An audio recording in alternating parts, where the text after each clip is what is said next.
Hey, did you ever wonder why you think the way you do? Why you believe what you believe or feel about some things? You know, the funny thing is, most of us go through our whole life without thinking about why we think a certain way about certain things. And it really goes back to the beginning, back to when we were born. From the day we're born till the day we die, our minds have been hijacked. They've been hijacked sometimes with good intentions, like by our parents, but sometimes with not necessarily bad intentions, but selfish intentions by other people, like the government, media, religion, institutions, advertising. They want to hijack our minds so that we think the way they want us to think, not necessarily the way we want to think, which I'm not even sure if we know what that is. So from day one, we've been basically fed information. Think about this. The day you're born, you're like this humongous whiteboard, as big as, I don't know, 50 feet across and 100 feet high, and there's nothing on it. And as soon as you're born, people start writing on it.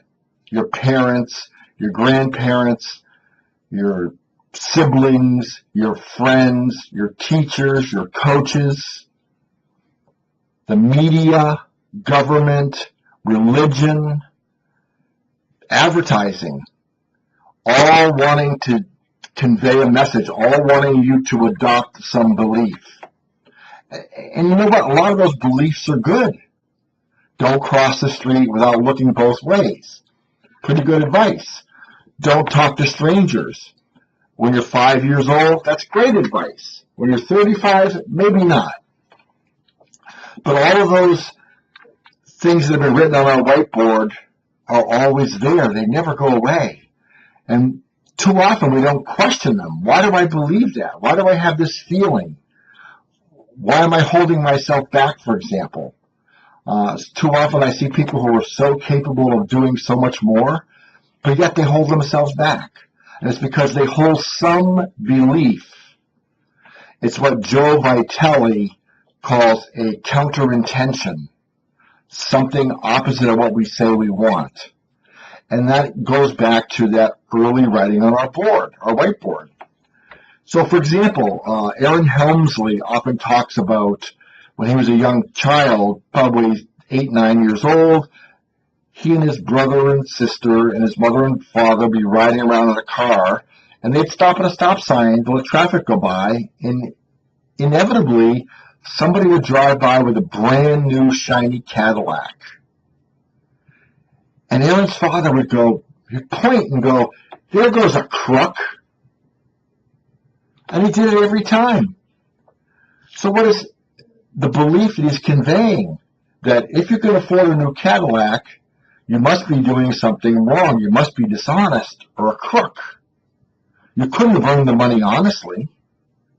And that plants that seed, and that seed grows, and those kind of things stop us from being all we can be. So think about some of the things that you believe. Are those beliefs moving you forward? Are they helping you? Or are those beliefs stopping you because you hold some deep-seated fear? I mean, who wants to be a crook, right? So you have an assignment this week. Pay attention to all of the things you're thinking. Why do I believe that? Is it really true? Does it really serve me? And do I need to change it to become more of the person I can be or want to be? Until next time, I hope you find a way.